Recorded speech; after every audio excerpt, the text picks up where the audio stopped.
Welcome to this 2-minute PMP exam tip, sponsored by the Project Management Prepcast at pmprepcast.com, which allows you to watch your PMP exam workshop right on your laptop, iPod, BlackBerry, and other portable player. And today's tip is read, read, read, and practice, practice, practice. Don't try and take your PMP exam immediately after your PMP exam prep class. Similarly, don't wait for months either. The right moment to take your exam is usually about 2 to 5 weeks after you finish your class. In that way, you have some time to review the materials and get prepared. Hence, read, read, read. Practice, practice, practice. A good PMP exam preparation course provider will also tell you to do more reading and more practice after you have taken the course. They should also direct you to more training materials that are specifically designed for the purpose of getting you ready, like additional online or software training products or books.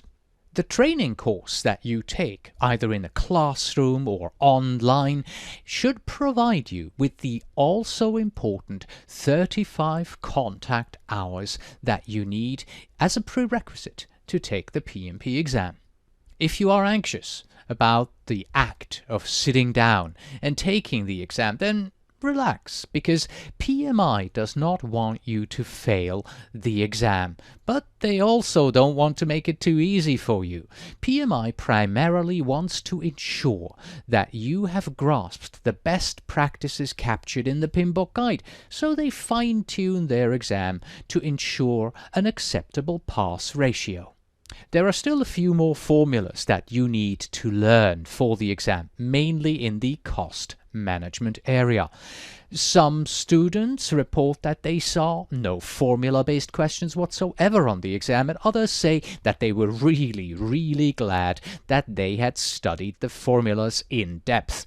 You should therefore know the formulas and their applications, and then, before the actual exam starts, write them down on the scratch paper that will be provided to you for the exam. You want to do this before the exam begins, so you don't have to worry and dredge them from memory in the middle of an anxiety attack when you suddenly need them for the exam.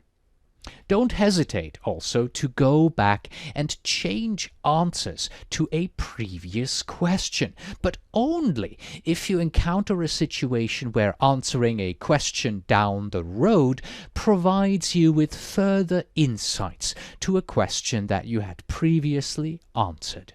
I've said this before, but it should be repeated.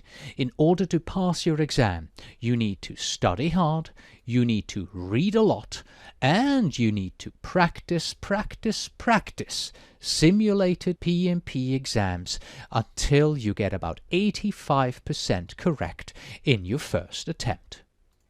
And that's it for this tip. Don't forget, if you want more tips like this one, then stop by at pmprepcast.com/tips.